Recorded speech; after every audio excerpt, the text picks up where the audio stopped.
a tomb of a Ming Dynasty king's concubine. Built more than 400 years ago, the size and the layout of this large-scale cemetery and underground palace are similar to the tombs of Ming Dynasty emperors, but it has been completely looted. What kind of funeral customs did the ancient Chinese have? What is special about this tomb? This is the story of this ancient site.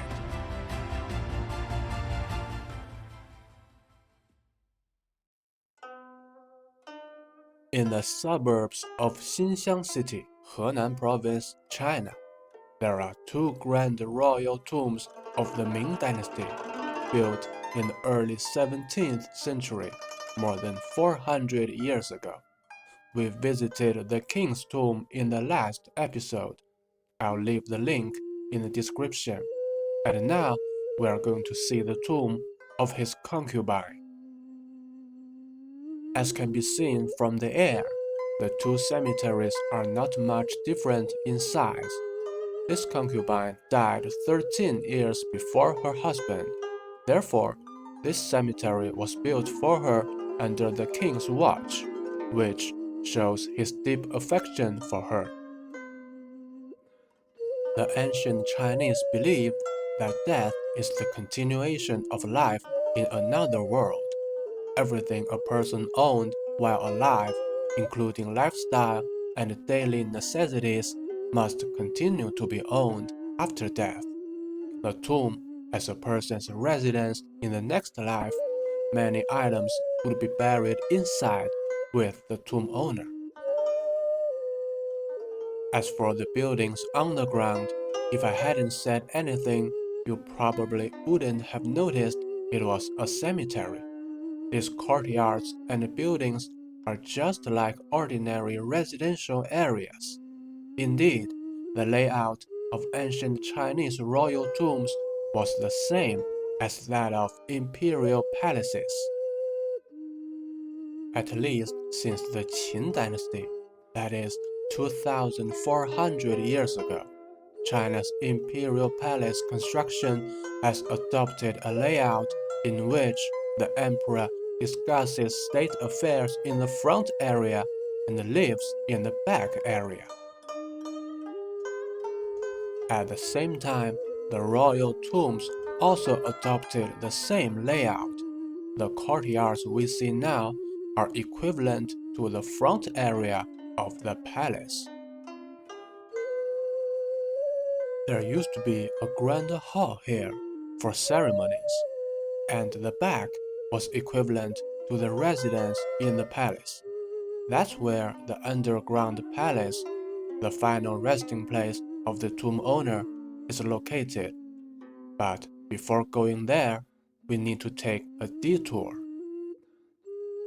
What's rare is that in addition to the tomb owner, two of her servants were also buried in this cemetery, one on the left and one on the right. Let's go there first.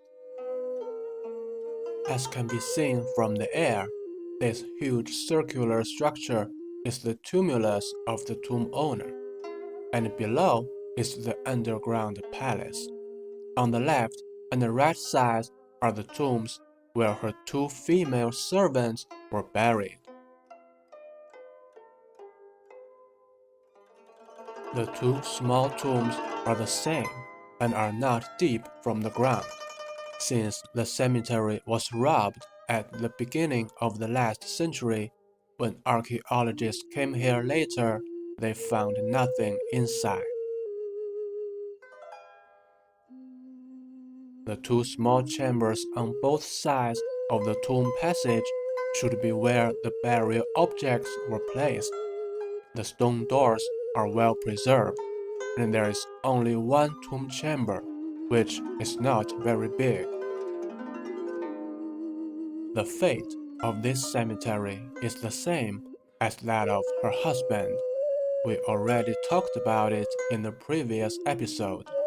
After the fall of the Ming Dynasty, a Buddhist monk bought the two cemeteries and converted them into temples, allowing the two sites to be preserved for nearly 300 years until the beginning of the last century, when China once again fell into chaos.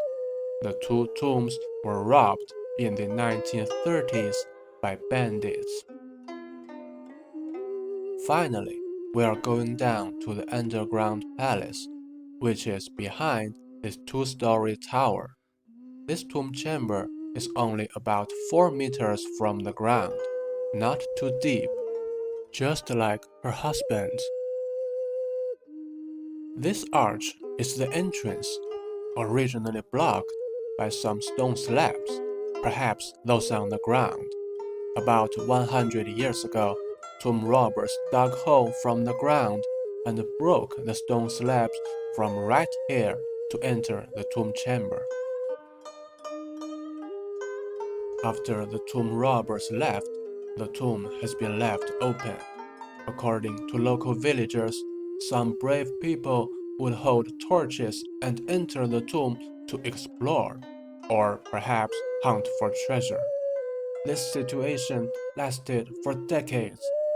As you can imagine, not surprisingly, there has been nothing left in the tomb since then. The tomb chamber was built entirely with huge stones without a single brick. These stones were polished smooth and neat. The huge amount of manpower and time consumed must be beyond imagination. The layout of the underground palace is not complicated. There are two chambers on the left and right of the middle chamber. The largest chamber at the back is where the coffin of the tomb owner is located. The Chinese royal family had used underground stone chambers as tombs since the Eastern Han Dynasty, that is, 2,000 years ago. Some wealthy or high-status families also adopted this approach.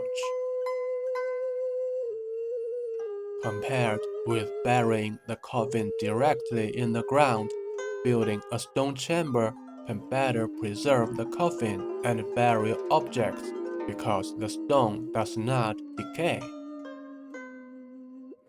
Another advantage is that the tomb can be opened repeatedly. For example, the tomb chamber we saw in the last episode had 3 coffins.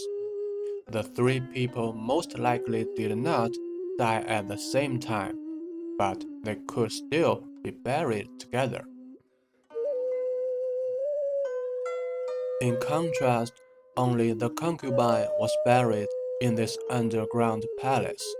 Why did she receive such high treatment? Since nothing was found inside the tomb, we cannot be sure. Of course, this coffin and these big boxes are replicas. Again, when the archaeologists came here, there was nothing left. We don't even know the name of the tomb owner.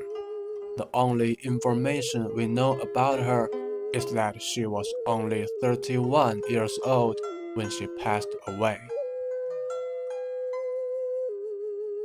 The Ming Dynasty ruled China for nearly 3 centuries, from 1368 to 1644. During this time, hundreds of such cemeteries were built across the country. The 2 cemeteries we see now are the better preserved among them. As for other similar royal tombs, hopefully we will visit them in the future.